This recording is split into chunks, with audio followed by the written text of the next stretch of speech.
Good morning. I am Molly Brinkerhoff, today's worship associate. I'm glad that you are all here in the sanctuary, as well as all the others who are watching us virtually. We know each of us comes here for different reasons: to find community, to seek your spiritual and personal truths, to question, to nurture your heart and soul, to be nurtured, to explore new ideas, to find comfort, and perhaps to find the answers to some of your bigger questions. We welcome you.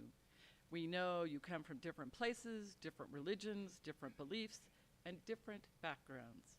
We hope you will find comfort, connection, challenge, and love here. Before we get started, we actually have quite a few announcements. First, for those of you in the sanctuary, please silence your phones. It is very distracting when your phones go off.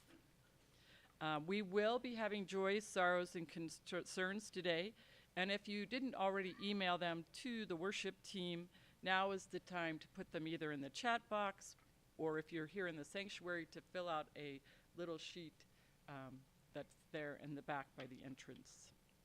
And then we will read those when the time of joys and concerns. Please be aware our very important spring fundraiser is an online auction that will begin today. Am I correct? Tuesday, sorry, will begin Tuesday. Please check it out, and even go in ahead of time, check out what's there. There's quite a few things to get through, and bid on whatever interests you. Yes, Cindy. Okay, that has some signs available for you to take home, put in your Okay. yard, whatever. We have some signs that you can take home and put in your yard or put up other places. Flyers. And flyers? Yeah. Yard signs and Yep, okay, yard signs and flyers. So, sorry, didn't get that. okay, that's all right. Let us know if you want some of those, and we'll get them to you. The other part to that this spring fundraiser is very important, because we are a self-sustaining church. We get no monies from the Unitarian Universalist Association. So whatever income we have, we get from our fundraiser or our pledges or our offertory times. So please check it out. All right.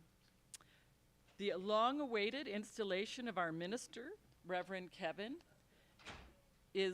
has been months in the planning and will be held a special Sunday service on May 15th at 2 p.m. After the service, there will be a reception with cake and beverages. You will be receiving an email with a link to Eventbrite. Please use this RSVP to the installation celebration. Please reply promptly so that the committee can have a count of those who will be attending. To make this celebration possible, they still need lots of help from members of the church. They will need help to set up the reception that Sunday morning, especially if we end up being outside. They'll need help moving tables from the basement and setting up the canopies. They'll need people also to help take down and put away everything following this reception that afternoon. We need to borrow canopies and cake stands. So if you have a canopy or a cake stand, please let Catherine Giovanna know.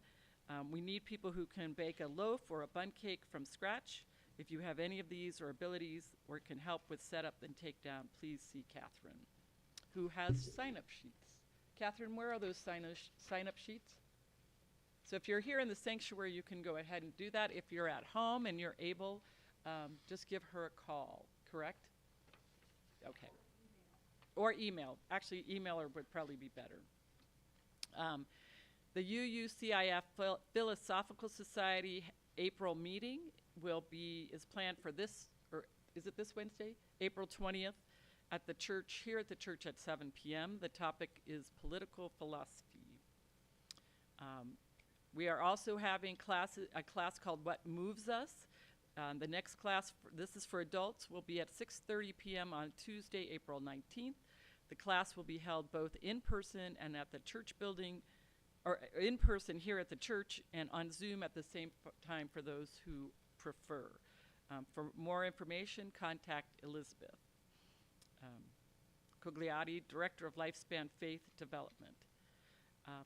And again, while we are still not doing an offertory time during the service, it is important nonetheless. We would gratefully receive any donations to support us. Just go to our website to click on the Give button, and we thank you for any support that you can give. Yes. Oh, what did I do? I missed that. Oh, there it is. Sorry. One more thing, and this is a nice thing. For those in the sanctuary, for your kids, the Easter egg hunt will be after Time for All Ages, and you'll exit through these doors right here. And then parents, when you want to pick up your kids after the service, they will be downstairs, because upstairs is still in being revamped. Okay, got it? Oh, and Layla. Oh, and then I guess if you're interested in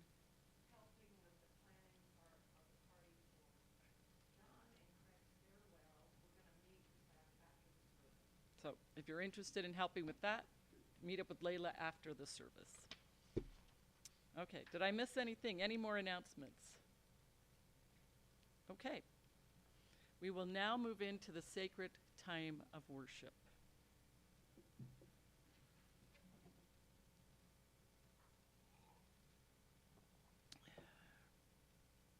We are about to enter sacred time. We are about to make this time and this place sacred by our presence and intention. I invite each of us to turn down the volume on our fears, to remove our mask, not literally, and to loosen the armor around our hearts. Don't take my word for it. Do it as slowly as you need to. If you take a little risk with these good people, you may find that they have the same human needs as you do. Breathe. Let go of the expectations placed on you by others and those they taught you to place on yourself. Drop the guilt and the shame, not to shirk accountability, but in honest expectation of the possibility of forgiveness. Let go of the thing you said the other day. Let go of the thing you dread next week. Be here in this moment. Breathe here. I will ring the peace bowl 3 times.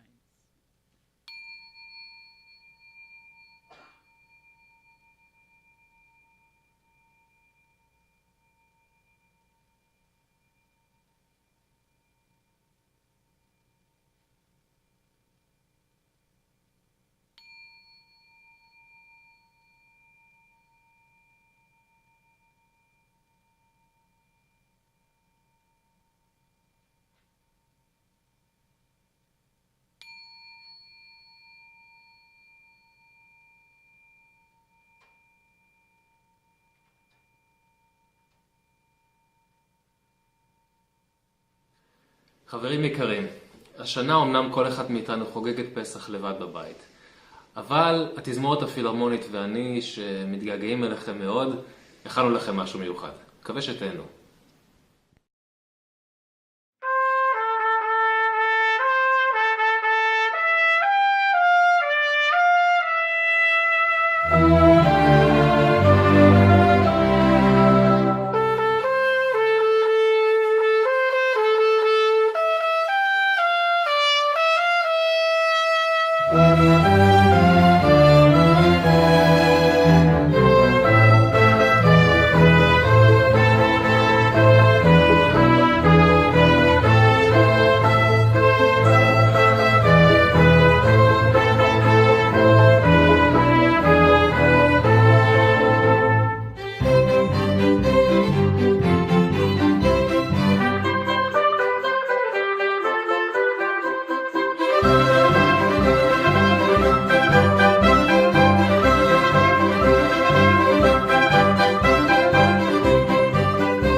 That was beautiful and fun at the same time. Our church covenant was decided upon by a group of members from this congregation. Our covenant, along with our 7 Unitarian Universalist principles, is our guide to how our congregation will relate to each other and the world. As I read our church covenant for us all, please recite it with me. Love is the spirit of this community, and service its law. This is our great covenant, to dwell together in peace, to seek the truth in love, and to help one another. And we will now be lighting our chalice. If you have a candle or chalice available at home, please light yours with us. For Holy Days on which we recall the old stories by Dillman Baker Sorrells. For Holy Days on which we recall the old stories, we light this flame. For Passover, which reminds us of the courage and strength of those seeking freedom in the past, we light this flame. For Easter, which reminds us that love is our greatest challenge, we light the flame. For gathering today in this sacred space, we light the flame. For the opportunity to be together as a community, to remember the past, to plan for our future, to be alive with our present, we light this flame.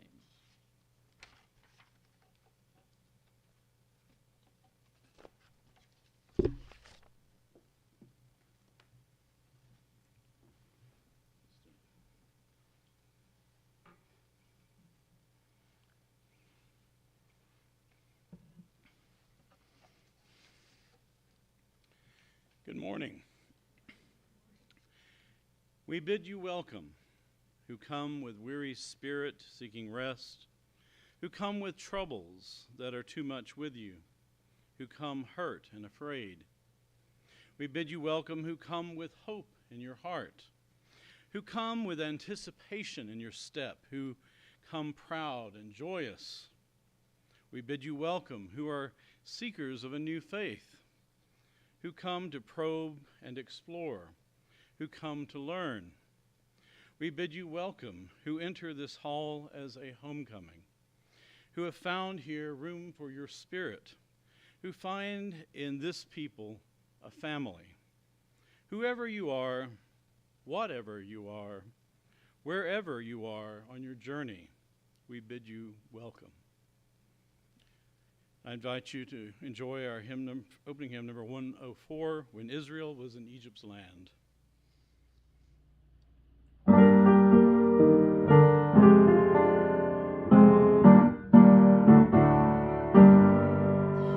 When Israel was in Egypt's land, let my people go.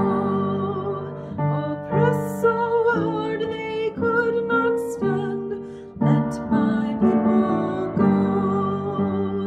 Go down, Moses, way down in Egypt's land, tell old Pharaoh to let my people go.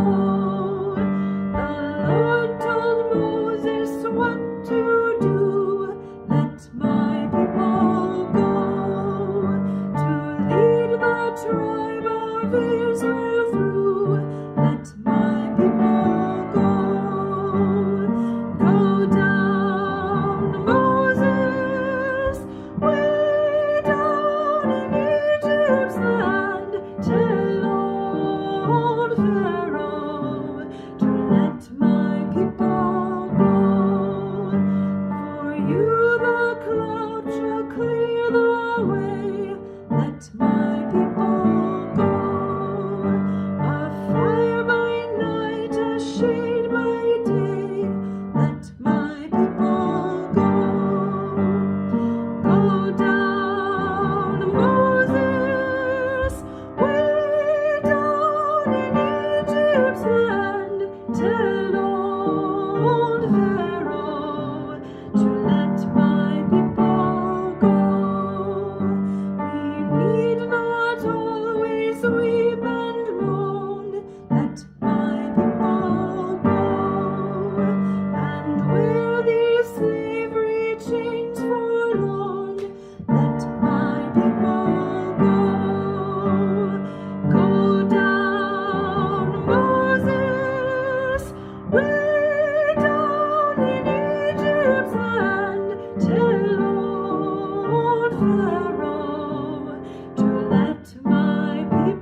Today's Time for All Ages is The Easter Bear by Rick Reinert.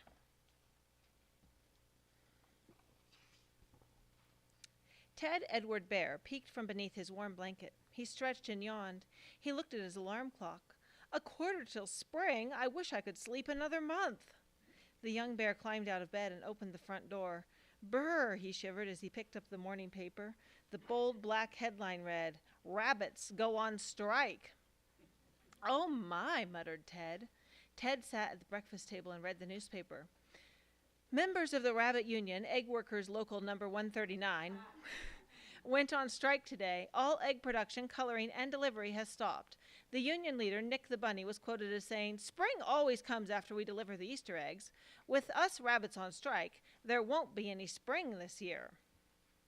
On his way to the bus stop, Ted knocked at the door of his friend, Bum Bear. The elderly bear lived in an old house with a dirt floor.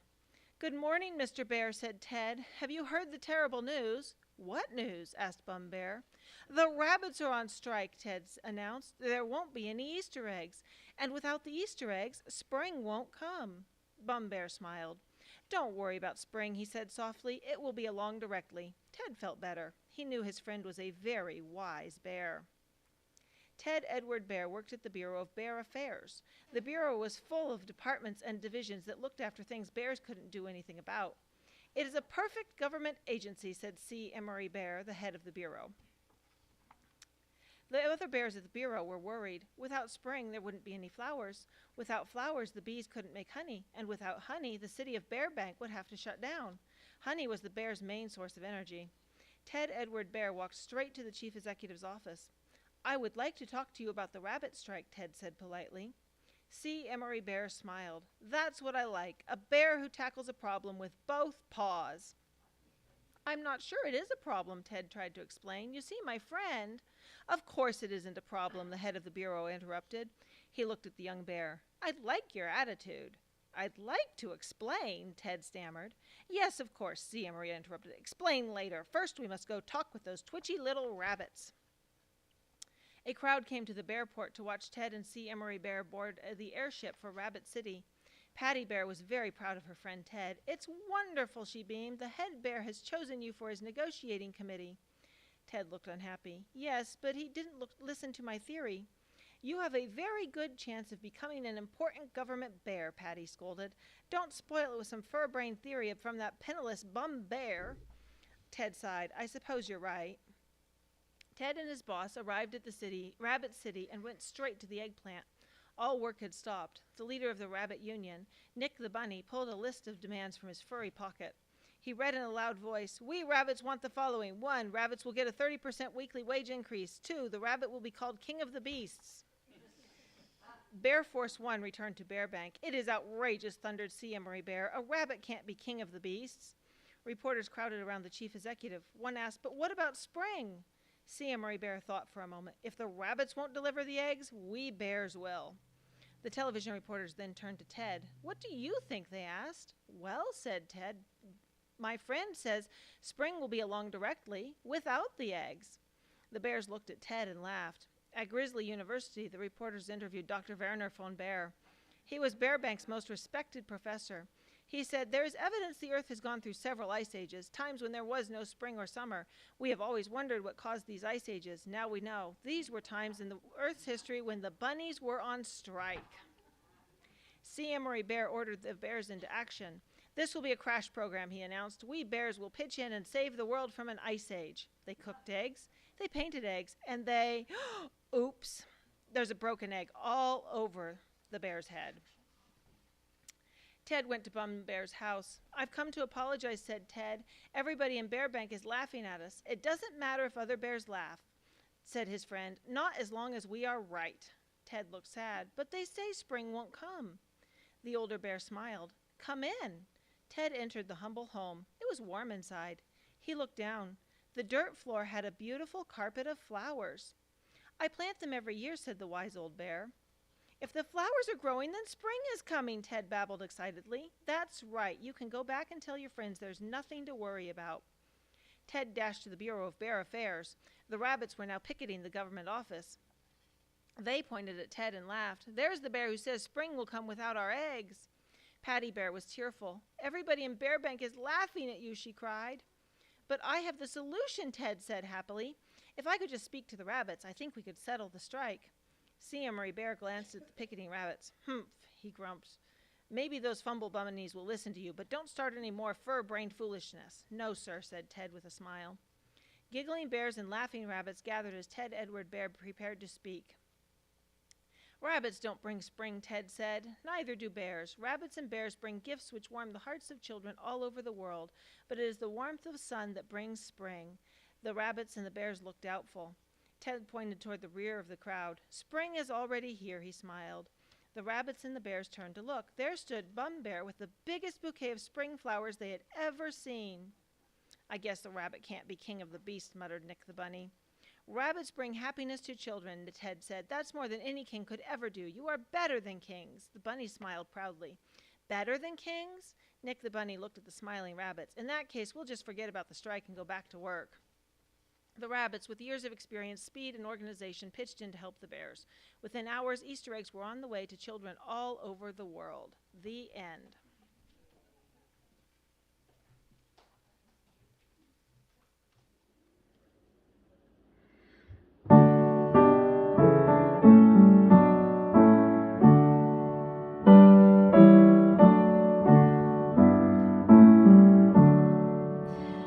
As we leave this friendly place, love give light to every face. May the kindness which we learn light our hearts till we return.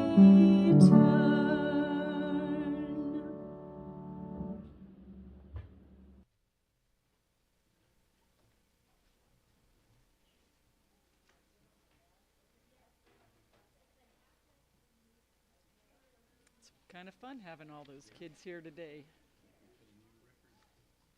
All right. Ours is a welcoming community where we find connection, a spiritual community where we find meaning. Ours is a sharing community where our joys are amplified, a caring community where our sorrows are lessened. We take this moment to reflect on our joys and sorrows and acknowledge the mutual support of our community. I will now read the joys, concerns, and sorrows we've received, and Reverend Kevin will light a candle for each. I have a joy from Victoria. The freezing temperatures did not kill her crocuses or tulips. From Paige Phillips, another joy. Her beautiful cat, Quincy, was returned to us last night by my wonderful neighbors, so it sounds like she was missing for a while, so I'm glad. Roby has a joy. Bob had foot surgery on Friday and is home recovering nicely, and I'm very happy he is doing so well, and so are we. I have a concern. My sister Lisa, who lives in Newark, New Jersey, has COVID. Fortunately, she is vaccinated, but as people are not aware, New York has an uptick in COVID cases, so we need to be ever vigilant. And then I have, boy, I don't know if I could.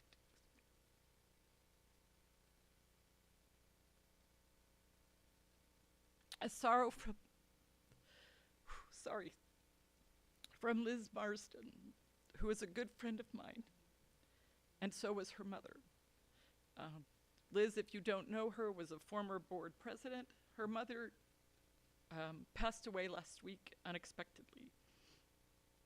She was Peggy Sharp, was a wonderful mother to her 3 kids, Joni, Ian, and Liz. She was also an integral part of the lives of her 7 grandchildren. She retired after 30 years as an elementary school teacher and principal. She saw her retirement as the start of a new journey of becoming the Mother Teresa of Idaho Falls. She gave away grants on the CHC board, started the only emergency family housing shelter in Idaho Falls, Promise Ridge, provided emergency financial assistance through St. Vincent de Paul, some days out of her own purse. She taught so many about compassion, love, empathy, and acceptance. We are heartbroken, Liz says, but so grateful for her time with us. So if anyone is interested, in lieu of flowers, if you're interested in donating to the family, donate to Promise Ridge, which was Peggy's dream of housing children in need. There is going to be quite a few different services. I don't think I'll go through all of them, but if you are interested, it was in the newspaper this morning, but if you're interested, please meet me after church and I will share the rest of that information with you. But we light that for Peggy and for Liz and her whole family. Do we have any more, Vic? Okay. May we remember those, we light one more candle, to remember those who have spoken, those they have named, and those we hold in silence in our hearts.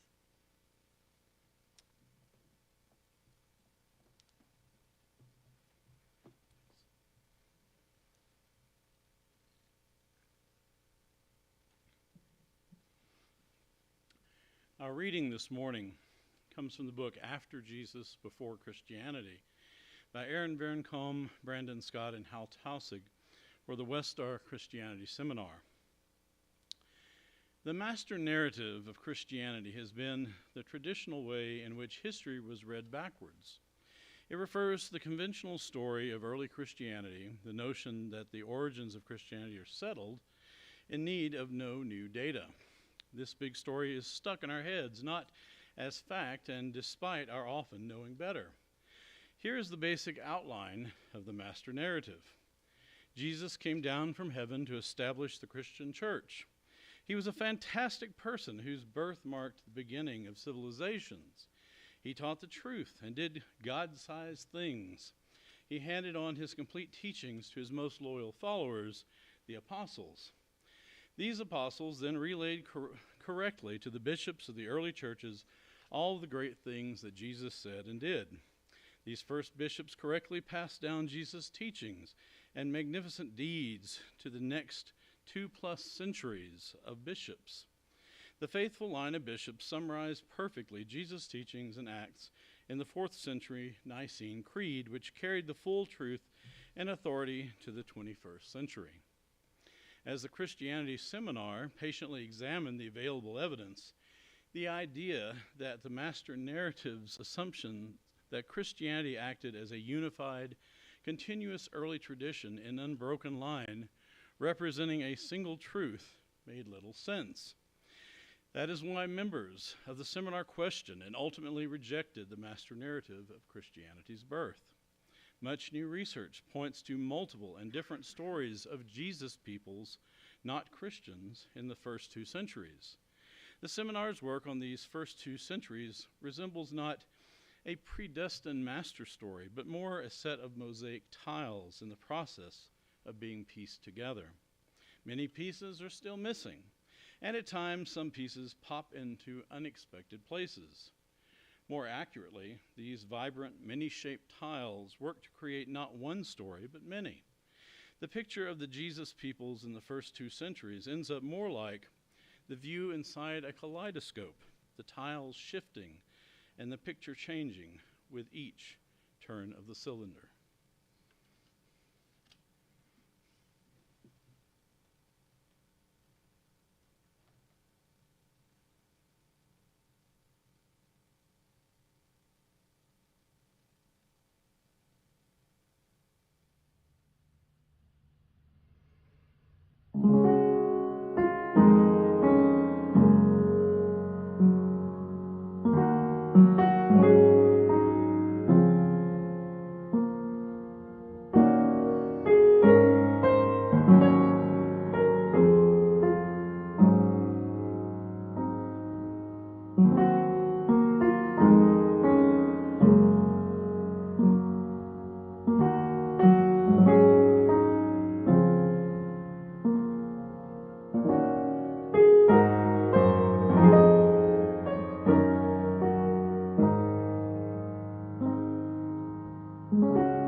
almost every religion that has emerged in human history has a recognized founder or a handful of founders, although some are unknown and the historicity of a few is highly questionable.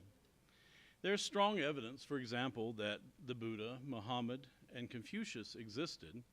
Fairly strong evidence for Jesus, though there are some doubters. But there is less historical evidence that the Moses described in the Hebrew Scriptures was a real person. And for that matter, the entire Exodus story celebrated in the Passover holiday is even questionable. Both the Buddha and Muhammad apparently lived for decades with their followers, leaving behind a substantial amount of contemporaneous material about their teachings and the early days of their new religious movements. With Jesus, we have the letters of Paul that date to around the 50s and 60s CE, and a handful of other texts that may date to around the same time. But the earliest gospel, Mark, wasn't written until around the year 70, and the Gospels of Matthew, Luke, and John were written much later. As for Moses, though he is considered according to tradition to be the author of the Pentateuch, the first 5 books of the Hebrew Bible, most modern scholars believe that these books were written centuries after the events they describe.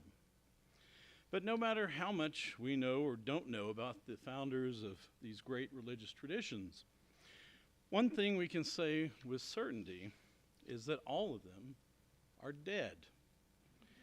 Muhammad and Moses were said to have died naturally of old age. The Buddha apparently died of accidental food poisoning. And of course, Jesus was executed by crucifixion by the Roman occupiers of Palestine, the only major religious founder that is known to have been executed. Jesus' death and the claim that he was resurrected have become the most significant event in traditional Christian beliefs. And today, billions of Christians around the world are celebrating Easter in observance. But even if you believe the Easter story to be true, the earliest followers of Jesus had to come to terms with the death of their beloved teacher and confront the uncertain future ahead. And the same was true for the world's other great religious traditions. Each had to face what I am calling a now what moment. And as scholars keep digging into the early years of these faiths, it is clear that a diversity of opinions and practices quickly followed. There was no single set of truths handed down unchanged through the centuries. All religions evolve over time, especially if they spread into different cultures. And this includes our own Unitarian Universalist faith. So on this Easter Sunday, I want to look at some of the latest research on the first 2 centuries of the Jesus movement, and then reflect on some of parallels within the first 2 centuries of our own tradition. And before I begin, let me acknowledge that I am among a minority of UU ministers who follow the latest progressive scholarship of groups like the Westar Institute. I have found that whether or not most UU ministers find any inspiration in the teachings of Jesus, most tacitly accept the master narrative described in the reading as essentially true, even if they wholeheartedly reject the supernatural claims of resurrection and miracles and so on. The so-called Christ of faith has become so accepted that, like most of their Christian colleagues, many UU ministers are simply uninterested in what we are learning about the historical Jesus, and any appreciation of Christian spirituality they have is constrained by tradition. I believe this is a mistake, because even if you identify as a humanist or a religious naturalist as I do, or something completely different, contemporary historical scholarship is unlocking a wealth of spiritual wisdom from the early Jesus movement to explore. I'm pleased to say that I've encountered much more interest in the ongoing scholarship about the historical Jesus among the UU laity, so I think more of my colleagues will eventually come around. Both our Unitarian and Universalist ancestral faiths were progressive branches off the Christian family tree. And I think it is important to understand the history of the deepest roots of our faith, rather than accepting the myth of the master narrative or simply ignoring the history altogether. The truly beautiful thing I love about our faith is our willingness to look at all the world's traditions for inspiration and wisdom. And it is unfortunate that so many of us exclude Christianity from the mix, though I can appreciate the emotional baggage that many of us carry with us with our prior experiences of what is today called Christianity. Borrowing the kaleidoscope metaphor from our reading, the more unique spiritual tiles we can add to our kaleidoscope, the more beautiful the picture becomes as we watch them shift and change as we turn through our spiritual journey. Our faith is not monochromatic, but filled with patterns and colors like the ornate Pesanki Easter eggs on the cover of your order service. So getting back to what is often called the post-Easter experience of the earliest followers of Jesus, let us try to imagine what they felt when they learned their beloved teacher, and perhaps the Messiah who would rescue Israel, was summarily executed by the Romans. And he wasn't just killed, he was crucified, a form of brutal, tormenting death intended to terrorize a subjugated people. The message of crucifixion was clear. Anyone deemed a troublemaker to Rome, anyone who dared to interfere with their concept of Pax Romana, would suffer the same horrible fate. If you were a disciple of Jesus, you now face not only a now what moment about the future of his teachings and legacy, you had also good reason to feel terrified for your life. You followed him to Jerusalem, expecting the kingdom of God on earth to arrive at any moment.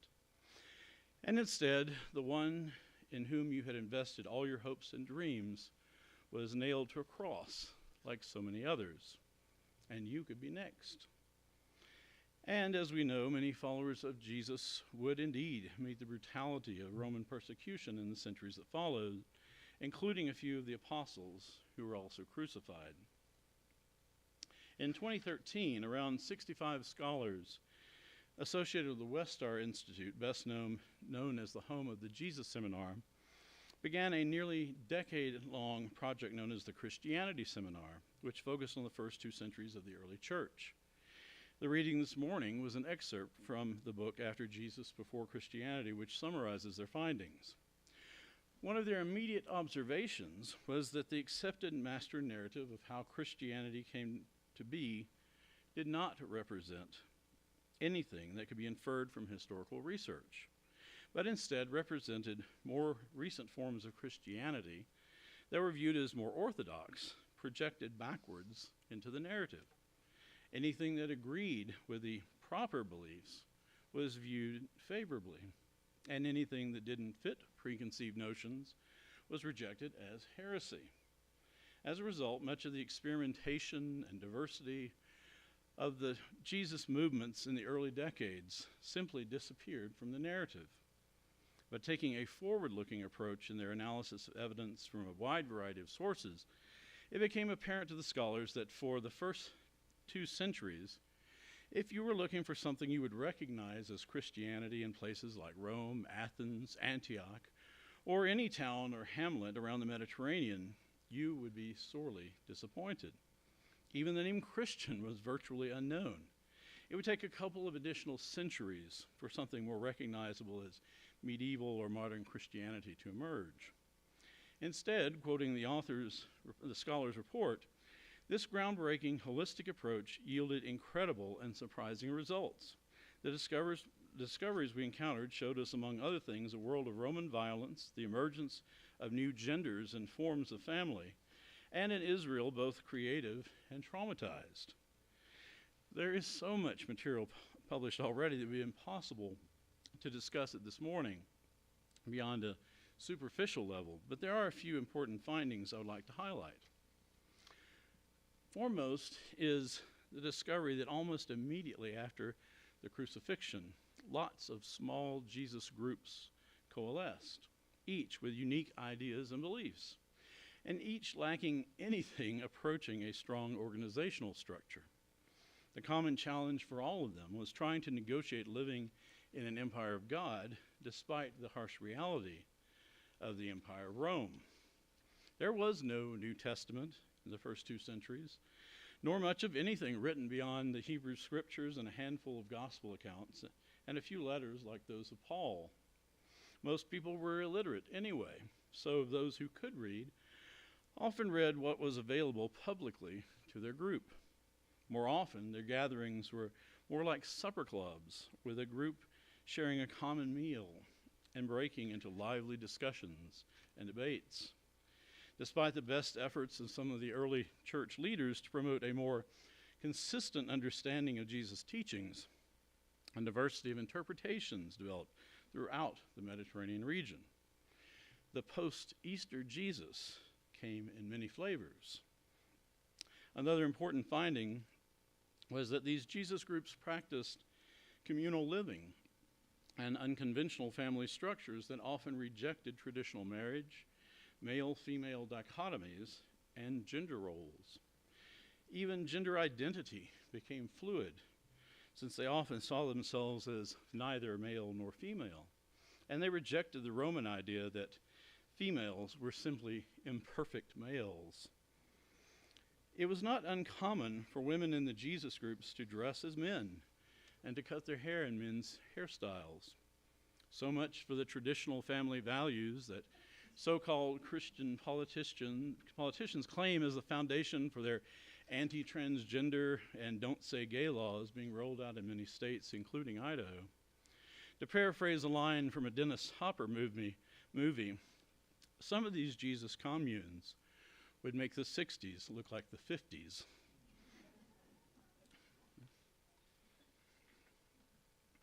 These were radical communities of mutual support that poked a finger in the eye of the status quo. And in many ways, they were more like a club or an association, which was common in the secular Roman world. The Jesus groups were more interested in practicing their way of life than requiring a singular set of beliefs to be professed. In fact, different opinions were welcome within the boundaries of the common values of the community. The Jesus groups also mocked and resisted Roman rule, and the strength of their communities offered a relative degree of safety. For at least the first century, most Jesus followers considered themselves to be Jews and strongly supported the liberation of Israel, even if they were born Gentile or lived in Syria, Egypt, or other parts of the Roman Empire. The Jewish identity only began to wane in the wake of the disastrous Bar Kokhba rebellion fought between 132 and 136, which devastated the Jewish population of Judea and effectively ended any practical expectations of liberation by a Jewish Messiah. Moving into the 2nd century, things became even more complicated. Though the traditional master narrative would have us believe that a pure Orthodox Christianity persisted, despite the challenges of heretics and some kind of organized Gnosticism in opposition, the reality is that an increasing diversity continued to be the norm, and that there was never any single movement we could call Gnosticism. We only know that term because Irenaeus of Lyon used Gnostic as a derogatory name for those who opposed his vision of a singular orthodoxy. And incidentally, he never referred to Gnosticism as a movement. Instead, the scholars wrote, the 2nd century represents a wide and at times wild variety and diversity of angles on the figure of Jesus, some that clearly extend images originating in the 1st century, and others that create entirely new views. What it lacks is a unified image. So 2 centuries in, we see a much richer diversity of Jesus movements that would seem strange and unfamiliar to most Christians today, including some early groups who had little interest in the Easter story or the so-called promise of salvation that will be preached today in pulpits around the world. How the church emerged over the next few centuries by aligning itself with the Roman Empire is a complicated story for another day. But as we now know, looking backward, there were lots of early Jesus movements that have been largely lost to history. As we discover more of their text and more about them, they offer up new tiles to add to our spiritual kaleidoscope. And I think there are interesting parallels with our own Unitarian Universalist tradition.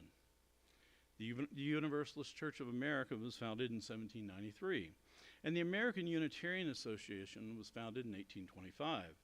So we are roughly 2 centuries into the life of our liberal religious movement in America. Our now what moments came not from a single founder, but from a host of people who could no longer accept the suffocating Calvinist theology of the day, whose God seemed eager to condemn souls to eternal punishment, and from educated people who embraced the science and rationalism of the Enlightenment and could no longer accept the supernaturalism of Christian tradition. Our history is complex too. We can follow a trajectory of influences from many sources that have evolved our faith into the wonderful diversity of theologies we see today, and we will continue to evolve. A good Unitarian or Universalist from 1830 would hardly recognize what we have become. And even over the last few decades, we have evolved our positions on racial issues, women's equality, and the LGBTQ community. And though most of us aren't living in UU communes and non-traditional families, we are still congregations of diverse people engaged in spiritual journeys that may take us in unknown directions. But we are here for each other, even if we disagree at times, even at times when we too find ourselves fighting authorities in support of social justice. So on this Easter Sunday, if the traditional emphasis on the resurrection and salvation are not appealing, perhaps we should instead use this day to honor the real, flesh and blood, radical Jewish reformer, Jesus, that is emerging from the historical record. He is part of our religious history. If we take a forward-looking approach from the beginning and don't fall into the trap of cherry-picking a false master narrative of our own that minimizes the messiness of how we got here. And we should also honor the many who, in his name, have continued the fight against inequality, bigotry, and oppression through the ages, including many of our own Unitarian Universalist ancestors. Perhaps you too may contribute to the evolution of our faith in some new way, or help to bring more love and justice to a world in need. As Jesus might say, the kingdom of heaven is at hand, if only we have the vision and fortitude to live it into being. Happy Passover and Easter, and Ramadan Mubarak to all. I invite you to enjoy our closing hymn, number 270, O Day of Light and Gladness.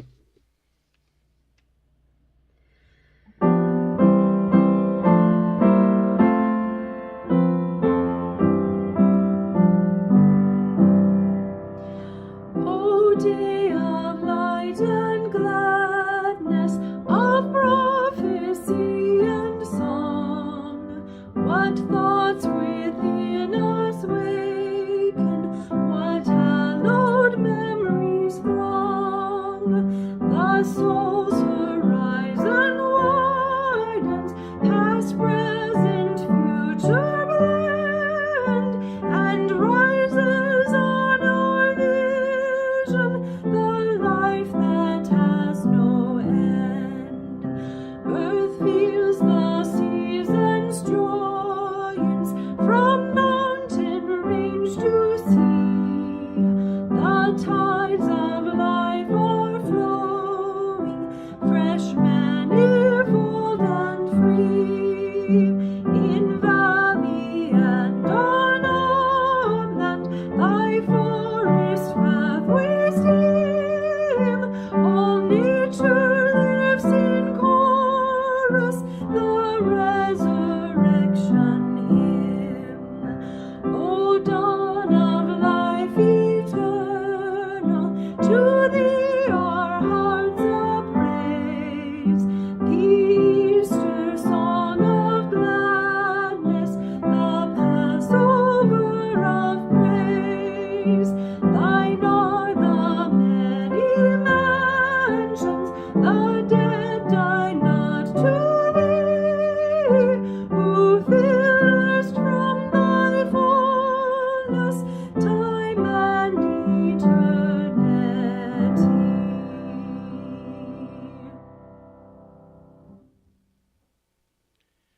closing words come from Kathleen McTeague. May the light around us guide our footsteps and hold us fast to the best and most righteous that we seek. May the darkness around us nurture our dreams and give us rest so that we may give ourselves to the work of the world. Let us seek to remember the wholeness of our lives, the weaving of light and shadow in this great and astonishing dance in which we move.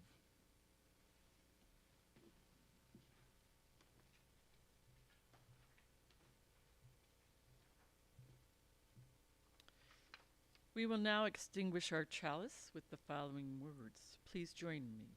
We extinguish this flame, but not the light of truth, the warmth of the community, or the fire of commitment. These we carry in our hearts until we are together again.